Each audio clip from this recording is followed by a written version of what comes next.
Last night I was in Poland. In fact, I was in Poland this morning too. And a woman told me a very interesting story. She mentioned that on the previous Sunday, it was the 70th anniversary of her grandfather leaving the home. And they never saw him again. They don't know what happened to him. They know he's dead. They don't know where he died or where he lies. And it strikes me that one of the issues that we need to do in Ireland is we need to create some passion about the European Union. It's a cliche to say that the European Union has been the most successful peace process that the world has ever known. It's also the truth. And that's often lost sight of in this country. We discount, I think, the value of that. Now, we've heard a lot of excellent speakers, and I don't want to cover ground that was already covered. But I think we need to sit back, to stand back and be objective. And as Bridget Laffan was saying, we need to listen to the voices that are speaking in this campaign. It's not just those of us in politics who believe very passionately in Europe, but it's people from every walk of life. It's farming organisations, civil society groups, people like Olive Braden's group that launched last week. It's people who know about business, people who know about investment. It's trade unionists who care about this country.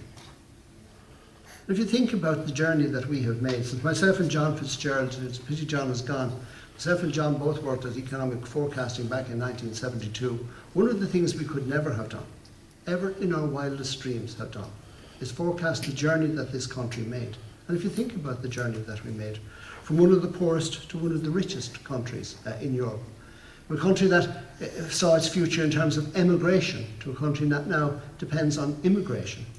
If you think in terms of investment alone, foreign inward direct investment in Ireland increased by 939 times, 939 times, since we joined the European Union. We now have become one of the great trading nations of the earth. 80% of everything we produce is exported, and 60% of that goes to Europe. And 2 out of every 3 jobs in some way or other is tied up with Europe.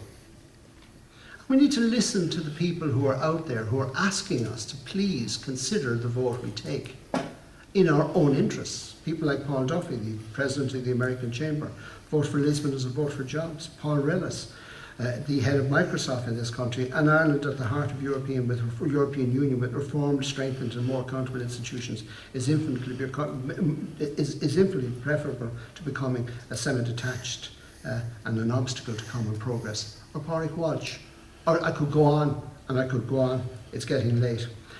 One of the questions that was asked earlier on, I think it was Bernie asked the question, and it struck me as a very important question, is we have to give people good reasons to vote yes.